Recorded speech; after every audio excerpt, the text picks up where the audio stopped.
Hello, welcome. I am glad you're here. We are going to talk about the books I read in September. It's my reading wrap up.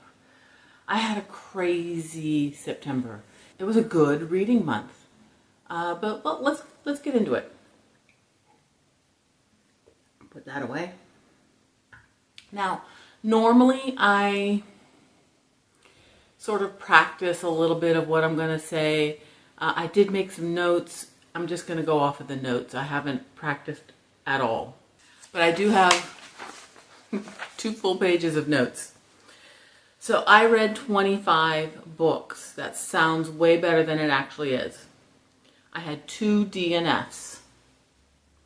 10 of the books were picture books. So that's why. I really enjoy picture books. I'm not going to really cover them here. If you ever want me to go over picture books, I will gladly do some videos on picture books. I read 8 middle grade, and most of them were my own, so off of my physical TBR. Very happy with that. I only read 1 young adult. Some of my middle grade, it's kind of, Storygraph calls it young adult. I don't think they are. I'm only counting 1 as young adult, and 6 adult books. 2 were translated to English, 5 were LGBTQIA+, 5 were mysteries, 3 were literary, and then 1 each of fantasy, romance, historical, and dystopian.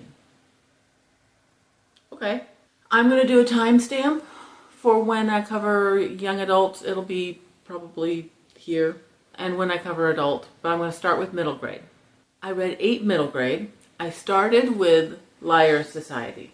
Now this is a great example of why I don't like to do 5-star predictions, because I probably would have predicted this to be 5-star. I really wanted to like this, and I did. It was okay, but I only gave it 3.75. She is, her name is Weatherby. That's her first name. And she wins the regatta, sailing. So it's all about, there's a lot about sailing in there, which was okay. It's a different sport. She won the regatta in Boston area. Because of that, she gets accepted into a very private, very expensive school. She kind of accidentally cheated. And of course, at the school, they are very anti-cheating. All of her friends like, oh, I can't believe he cheated.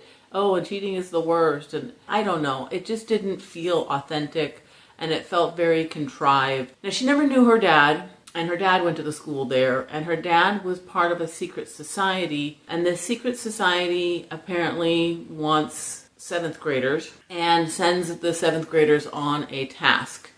And that's these kids here. She has an enemy who becomes kind of a friend, and his name's Jack. I liked the way their friendship developed. I liked certain aspects about it. There were just a lot of things that I just didn't buy. I think that was probably more as an adult reading it. I will not be continuing with this series. I read The Westing Game. First off, this was a Newbery winner, and so that's why I picked it. But it's also a book that gets referenced in other books. It was an interesting mystery, an interesting way that it was done. It was mostly adults. There were actually characters of all ages in here. And I believe there's only 1 kid, but it's from her point of view-ish. But she is the main character the main person that we're following. It has a really good ending. I actually really, really liked it. It just is dated. It is from the 70s, I believe. Yeah, I think originally written in 78. But it was good. I gave it 4 stars. I'm glad I finally read it. I don't know if you can see this because of the glare, but if a tree falls at lunch period, we're following 2 characters. I gotta look up their names. Kirsten and Walk. This is also 7th grade, or 7th or 8th. And Kirsten is a plus-size girl who befriends Walk, who is the new kid, who happens to be black. He's the only black kid in his grade, though there are other kids in the school. And this is not a private school, but it's in a super rich neighborhood. And it's sort of how her friendship develops and the relationship Kirsten has with her mom, and how Walk's relationship with his mom. Kirsten has a best friend who has kind of been adopted by the it girl, and of course she's also the mean girl. It was really sweet. Now, this is a book that is only going to be the second book, I believe, that I've ever read that I liked that had a 3.5 or lower rating on Goodreads. But I did really like it. I gave it 4 1/4. Andrew Clement's books are just good. They're just consistently good books. And I went into room 1 knowing absolutely nothing. I loved this book. I was surprised. I just didn't know. So it starts off with our main character, Ted. He is on his newspaper route delivering, and he's in a town that is failing. There are now, I think, only 100 families in the town. Room 1 has to do with his school, which is in town, because there is now only one room where the kids go to school. There are 3 4th graders, there are 3 8th graders, and then there's Ted, who is in 6th grade, so he's right in the middle. And the problem is the 3 8th graders are going to leave the school and go off to high school, which means there will only be 4 students in the town and it will have to close. But on his paper route, he finds a girl looking out of a window of a house that's been abandoned. He goes to investigate and becomes friends with her. The situation that evolves, it was heartwarming. I really recommend, so far any book by Andrew Clements has been a good book, but I really recommend Room 1. 5 stars. Now, I gave it 5 stars because it has the growth of characters, it has the emotional, it has all the feels. All the feels. Does this mean that it compares to an adult book? No, this is still a middle grade novel. It's still a character who is in 6th grade, meant for readers who are in 5th or less. But for what it is, it was 5 stars. I also read Kelly Yang's Finally Seen. It's following Lena, who was left behind in China. Her parents and her baby sister moved to America 5 years ago. They are finally bringing Lena in, and she's been receiving letters and pictures and stuff. But when she gets to her new home in I think it's LA area, she realizes that things are not at all what her parents have been saying in the letters. Her mom has lost her job because this is slightly just after pandemic, and she can't get her job. She hasn't been able to get a job since. So she makes bath bombs in the house along with the kids. It's about Lena learning English, understanding the nuances of language. She does understand some English. She took some English in China. It's also her guilt of leaving her grandmother behind, who she spent the last 5 years with. It's friendship. It's just amazing. It's so good. You can't go wrong with a Kelly Yang book. I gave it 4.5 stars. Dan Gutman's Homework Machine. This is a book that I kind of didn't expect to like. My daughter read it, and at least I think she did. She didn't like it. Maybe she started it and didn't like it. It is done in a different way in that it's like a police report. We're hearing from the different kids. You can see the 4 kids are Kelsey, Brenton, Judy, and Sam, and they are being questioned by the police. It's about the homework machine, and I'm going to leave it there.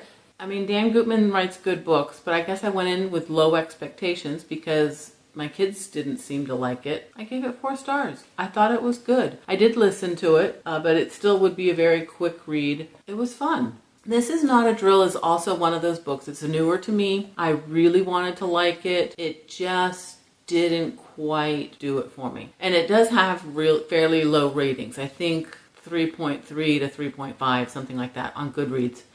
It is entirely in texting. So it's Ava texting with E and Shar. They're in a lockdown situation. There is a stranger walking around their school looking for someone. There were a few problems that I had with the plot. Little things like she's running and texting. Like some of that I just didn't buy. I gave it a 3.75. A for effort, obviously current topics of sorts. Just didn't quite get there. I also read a nonfiction book. Oh, I didn't say that in my list. A nonfiction book, Book Banning. It's super short. It's a little bit dated. It's multiple articles about, and from multiple points of view. A lot of them talked about the same things. So it was really interesting at first, but then you kind of got tired of hearing the same things over and over. And it is old, actually. So I think this was published in 2007, maybe 8. But I thought it was interesting enough. I gave this 3.75. And that's my middle grade. Now, I had to return the book to the library, but my young adult book was A Good Girl's Guide to Murder. I loved it. I have to recommend the audiobook because it is just so well done. There were 4 voice actors, I think, or more. They even did sound effects, like when we hear the recorded sounds. So it kind of had like not a tinny, but just a different sound that for the tape recorded portions. And it's just a good book. And the production value on the audiobook was phenomenal. It's about Pippa. Pippa is, 5 years ago, a girl named Andy was murdered, or she disappeared, presumed murdered. Sal Singh, who was the girl's boyfriend, confessed and then suicide. And everybody in the town knows that he did it because there was a confession. So 5 years later, Pippa is getting ready to do her senior project.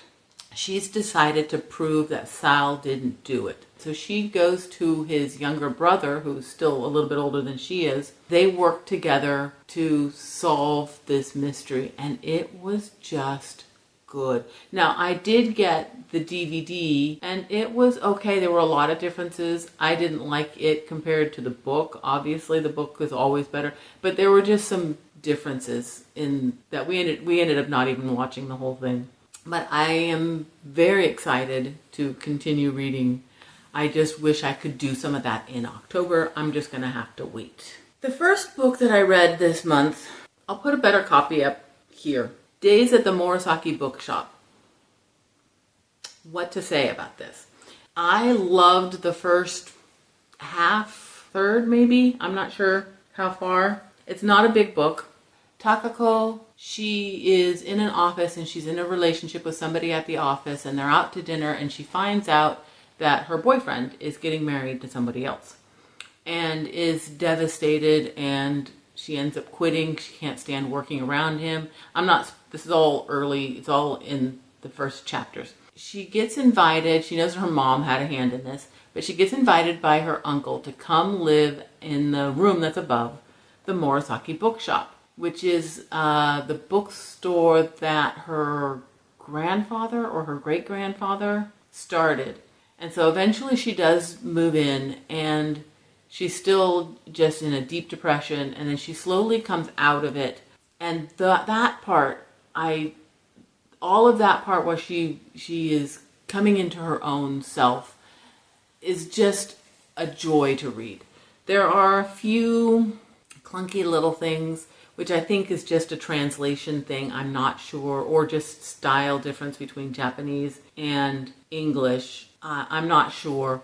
It's just sort of the rest of the book. It kind of just goes off on a tangent. It felt like, I don't know, we wanted more of her in the bookshop, interacting with customers, meeting people, and the whole found family kind of thing. But it wasn't that. It had all this stuff to do with an estranged aunt who moved back in, their relationship, and so it started off really high. I was like, oh, this is really good, and then just sort of took a nosedive. I gave it a lot of credit for being I translated, and maybe it's just a different style. I don't know. I give it a 3.75, but I will not continue on with the series. Wild Dark Shore. I always want to say Wild and Dark. No, Wild Dark Shore. This was probably one of my most anticipated reads. I was really looking forward to this. And see, again, I go in with some high expectations, and I get really disappointed. Now, I did really like it. It just wasn't there for me compared to what everybody is saying. So it's a dad and his 3 kids. The dad is Dominic. The son, who's 18, is Raph. The daughter is Fen. She's 16, 17. I think she's 17. And the 9-year-old son.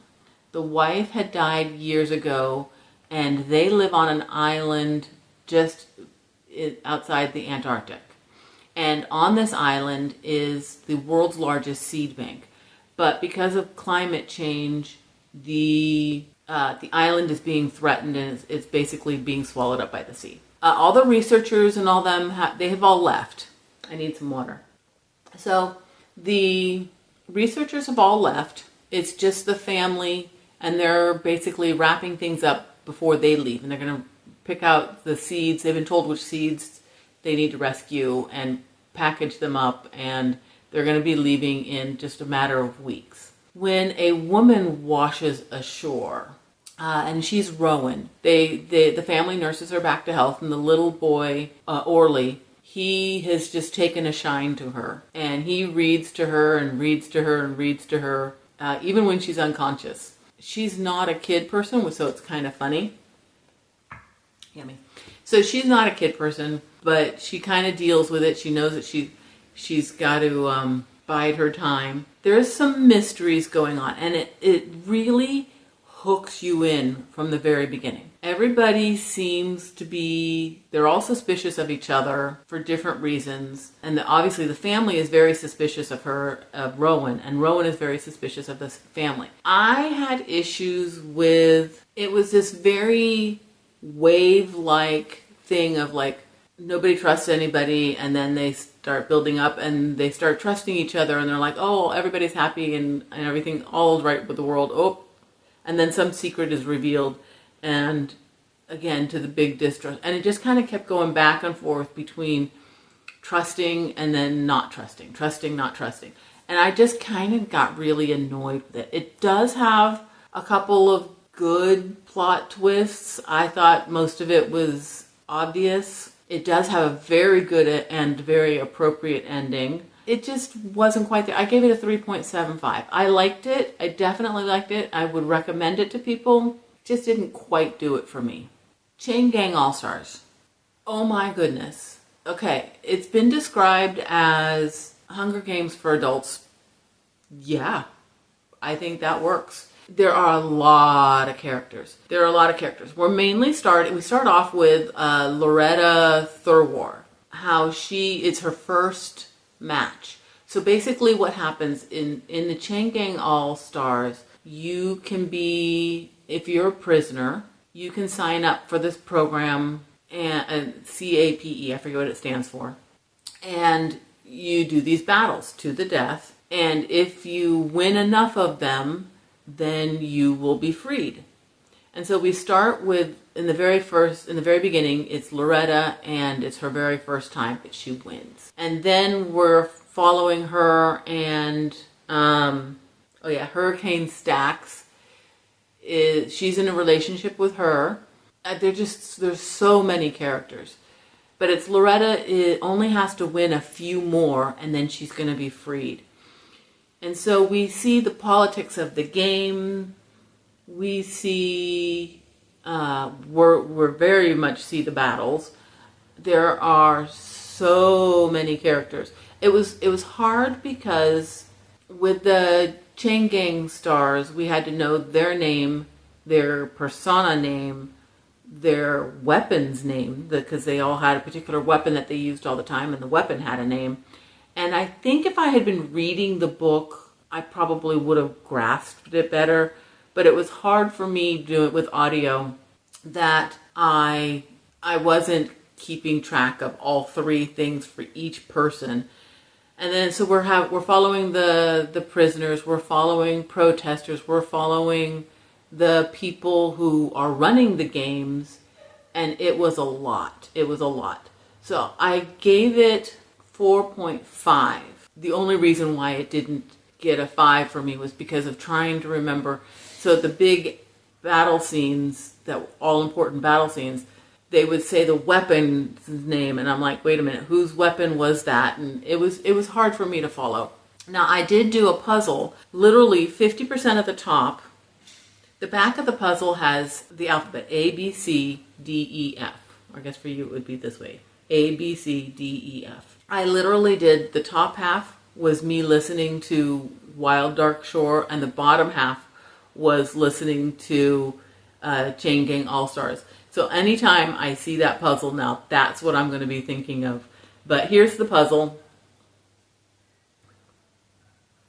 But yeah, I really enjoyed Chain Gang All-Stars. I highly recommend. I also read Tarnished Canvas, which is a Lady Darby mystery, number 13. I gave that one 4 stars, but it just barely made 4 stars. If I could give it a 3.9 or a 3.8, I probably would. But I love Lady Darby mysteries. It's a series I've been reading from the very beginning, and I talked about it in last month's wrap-up.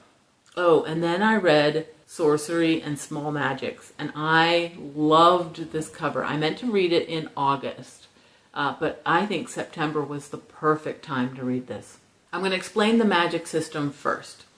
There are scribes, and they write the spells. And there are casters who cast the spells. Leo Lovitch is a scribe, and he is very good at small magics, because if he does anything elaborate, it backfires. And he knows this from experience, and he will not do grander spells. This is an academic setting, so he's in a class with Sebastian Grimm, who is sort of his nemesis. Sebastian Grimm is very, very pompous, very standoffish, and comes across as pompous. He is very, very good, but he's a caster.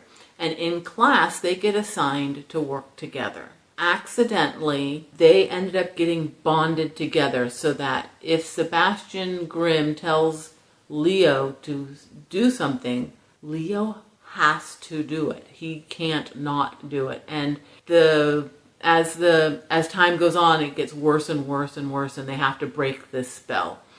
And it was absolutely enjoyable. I liked the world building. I will definitely continue on with this series. I gave it a 4.5. Before I cover the last book, I'm going to go over my 2 DNFs because it might surprise you. The first one was Manic Pixie Dream Earl. It's book 2 in Earl's Trip series. I don't know what the name of the series is. And I was really enjoying it. In Earl's Trip, there are 3 Earls who go on a trip every year in September. The first one was a romance developed between one Earl and a woman. And at the very end of that one, we learned that Effie, who they all thought was gay, and they find out that he's actually not gay and that he is in love with a woman that he has never met. So book 2 is Effie's story. I really liked everything about the story as it was going. I think I read about 30 to 40%. We'll go with that, somewhere in there. As long as they weren't talking to each other, I was enjoying the story. But every time they talked to each other, they kept saying the same things over and over again. And so I ended up just DNFing it. I won't go back to it. Maybe if it comes out in audio, I might listen to it. I don't know. We'll see. The other one that I DNF'd was The Wind Weavers. And that I know is going around and everybody's like, ooh and ah. The Wind Weaver. What to say about it? My thoughts on The Wind Weaver. It starts off great. It is Raya or Rhea, I forget what her name is. It starts off with her, she's a halfling, half human, half fae. And she has a noose around her neck. And from there we see how she got caught and how we learn a little bit about the world. and how halflings are being hunted and all this. But they can't hang her yet. They're waiting for the commander to show up. And of course, his name is Scythe, Commander Scythe. Scythe sees that she has a birthmark on her chest, realizes something that we don't learn about until later, so I'm not going to spoil that. But it marks her as somebody special, which is, I'm not really giving anything away there. And I think that's even in the synopsis. So he takes her away from those soldiers that had her captive. But then it ended up being like she's literally on the back of the horse like a sack of grain, and is being treated very roughly, even though supposedly she's very special. He just kind of grunts and yells at her. I don't know. I just got really bored with it. There was a really good scene where they have these creatures that they have to fight. And even just after that, I was just sort of done. I watched some reviews, and everybody said that the first half of the book was the best part, that the second half was really slow. And I thought if I could barely stand the first half, I figured it was time for me to quit. So, Windweaver, second DNF. So my last book that I read, what you're looking, and I'll put a picture of it here. What you're looking for is in the library. It could possibly be one of my new favorite books. I am actually planning on buying this book and reading it. Now I listened to it, but I want to read it for myself. And I won't actually annotate, but I might actually tab it. I just loved it. It really hit home. This book really hit home with me. Very inspirational. It is 5 chapters, and in each chapter we are following somebody new. It's when they are at a crossroads that they find the library, and the librarian, they might come in and say, oh, I'm looking for books on computer programming. It wasn't programming, but computers. And the librarian will print out for them a list of books. She always adds the books that they're looking for, but she'll add a book that they need, and it changes their lives. I loved this book. 5 stars. I'm going to buy it if I can. I highly recommend. And that's everything I read. Again, if you want me to highlight the picture books that I've read, or do a video on picture books, I will gladly do that. I love picture books. And thank you for hanging out with me. I'll see you next time. Bye.